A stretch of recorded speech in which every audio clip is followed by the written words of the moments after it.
चलिए अब हम देखते हैं विमीय सूत्र का आखिरी अनुप्रयोग। और ये आखिरी अनुप्रयोग तो है ही, और साथ साथ ये आपके पूरे चैप्टर का आखिरी टॉपिक भी है, आखिरी हेडिंग भी है। ठीक, इसके बाद आपका ये चैप्टर समाप्त हो जा रहा है पूरे तरीके से। ठीक, तो हमारा ये आखिरी अनुप्रयोग क्या है? भौतिक राशियों के मध्य संबंध व्युत्पन्न करना। अलग अलग जो भी भौतिक राशियां हैं उनके बीच क्या आपस में संबंध है, एक भौतिक राशि दूसरे भौतिक राशि से कैसे प्रभावित होती है, ये हम इसमें देखते हैं।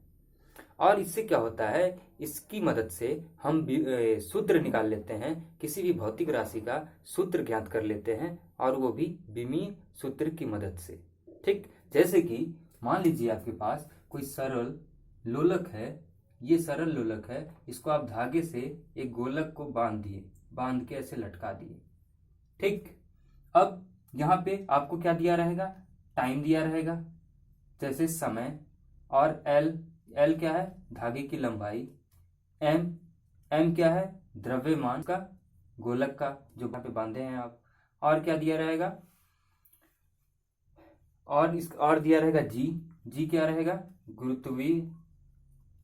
गुरुत्वीय त्वरण। ये सारी चीजें आपको दिया रहेगा, और आपसे ये पूछेगा कि इनके बीच में आपस में क्या संबंध है, इसका सूत्र ज्ञात कीजिए। ठीक, तो हम विमीय जो भी विमाएं पढ़ रहे हैं, इसके अनुप्रयोग से हम इसके सूत्र निकाल लेते हैं। अब आपके एग्जाम में इसका क्वेश्चन कैसे आएगा, अब हम ये क्वेश्चन लिखते हैं कि कैसा क्वेश्चन आएगा। तो अब आप क्वेश्चन लिखेंगे इसका।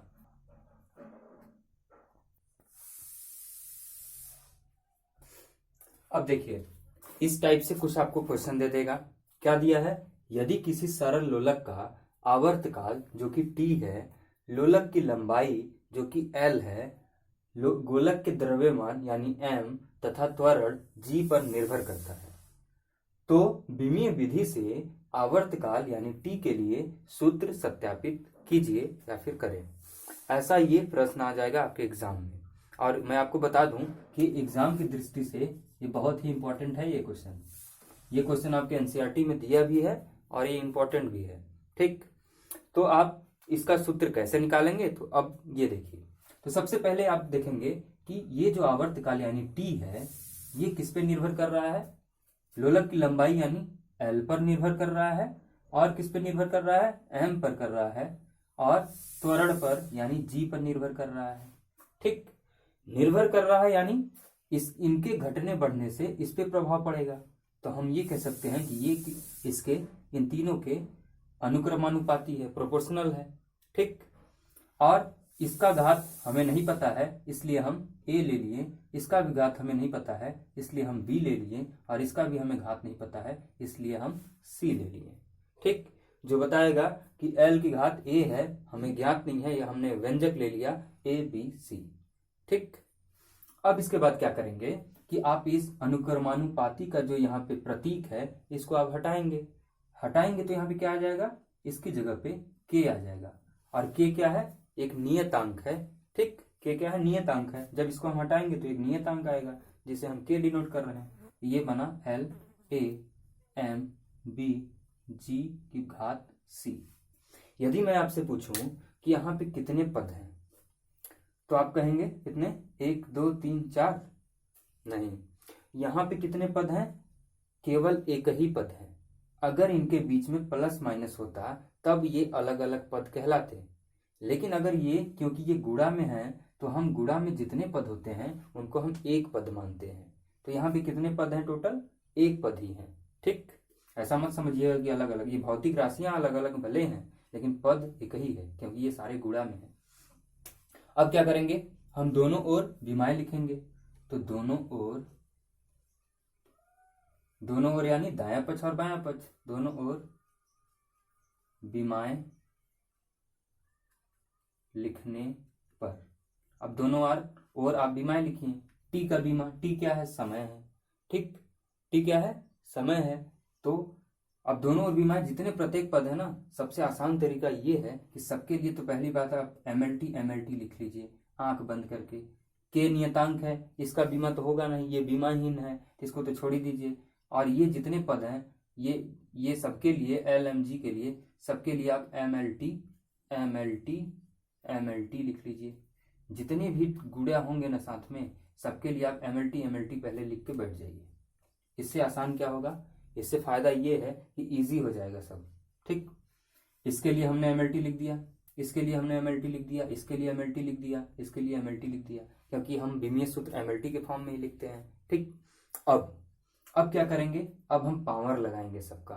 ठीक, टी क्या है, आवर्त का यानी समय की बात कर रहा है, तो टी की यहाँ पे समय ये m क्या है, द्रव्यमान है, तो ये 0, l क्या है, लंबाई है, तो इसकी घात 0, t क्या है, समय कितना होता है, इसकी पावर 1 दिया है तो 1। ठीक, t की पावर 1, l क्या है, l लंबाई है, तो l की घात 1, बाकी 0 0। m कितना है, m यानी द्रव्यमान, ये m द्रव्यमान है, तो m जब द्रव्यमान है तो m की घात 1 हो जाएगी, बाकी l और t से कोई मतलब ही नहीं है, तो इनको हम 0 0 लिख देंगे। ठीक, अब यहाँ पे g क्या है, g क्या है, गुरुत्वीय त्वरण है और उसकी विमा होती है LT-2, तो यहाँ पे हम क्या लिखेंगे, m की घात 0 LT-2। ठीक, अब ऊपर ABC था तो सबके ऊपर A B C लगा दीजिए। ठीक, अब इधर क्या है, m0 L0 t की घात 1। अब इधर देखिए, m0 कोई मतलब ही नहीं है, ठीक, t0 कोई मतलब ही नहीं है, तो इधर बचा क्या बचेगा इधर। अगर हम m की बात करें, सबसे पहले चलिए हम m की ही बात कर लेते हैं, तो m की बात करें तो ये 0 है, कुछ नहीं बचेगा। इधर क्या बचा, L1A, इसमें क्या बचा, m की घात बचा 1 की पावर b, L0 T0 हम इसको हटा देंगे, कोई मतलब ही नहीं है लिखने का। m0 इसकी जरूरत ही नहीं है, तो यहाँ क्या लिखेंगे, LT-2 घात कितना c। ठीक, अब हम इसके फॉर्म में इधर लिख लेते हैं, m0 L0 T1। इसके फॉर्म में अगर हम इधर देखें कि m की घात कितनी है, तो m की घात b में 1 का गुणा करेंगे तो b। l की बात करें तो l की घात कितना आ जाएगा, यहाँ 1 है यानी a, और 1 l यहाँ है यानी कितना हो जाएगा, a प्लस c, ये हो जाएगा। अगर हम यहाँ पे t की बात करें तो t कहाँ है, यहाँ है, तो ये c से गुणा होगा तो ये कितना हो जाएगा, -2c। ठीक, -2c। अब क्या करना है, अब हमको दायां पक्ष और बायां पक्ष समघातता का नियम लगाना है। समघातता का सिद्धांत, समघातता का सिद्धांत लगाने पर, समघातता का सिद्धांत क्या कहता है, पढ़े थे हम लोग ना, ये कहता है कि दायां पक्ष और बायां पक्ष के प्रत्येक पद का जो बीमा होता है वो समान होता है, बराबर होता है। तो चलिए हम दायां पक्ष और बायां पक्ष को बीमा समान करते हैं। ठीक, अब देखिए यहाँ पे m कितना है, 0 है ना, m 0 है, और यहाँ पे m कितना है, b है, तो हम कह सकते हैं ना b बराबर कितना, 0 हो जाएगा कि नहीं। यहाँ देखिए, यहाँ m की पावर b है और यहाँ m की पावर 0 है, और समघातता का नियम ये कहता है कि ये दोनों बराबर होना चाहिए बीमा, तो b बराबर हम 0 लिख सकते हैं। ठीक, इसी टाइप से अगर हमको l का लिखना हो, l यानी यहाँ देखिए l की पावर 0 है और यहाँ देखिए l की पावर a प्लस c है, तो हम कह सकते हैं a प्लस c बराबर है किसके, 0 के। ठीक, अब -2c किसके बराबर होगा, 1 के होगा, -2c बराबर है किसके, 1 के। अब यहां से हम c का वैल्यू निकाल लेंगे, तो c बराबर कितना आ जाएगा, -1/2 आ जाएगा। ठीक, b 0 हो गया। अब यहां से अगर आप इसमें c का मान रख देंगे तो हमें a मिल जाएगा, a प्लस,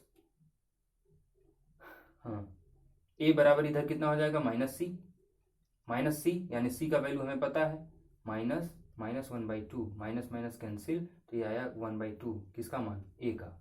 अब हमें a पता चल गया 1/2 और c भी पता चल गया -1/2 और b पता चल गया 0।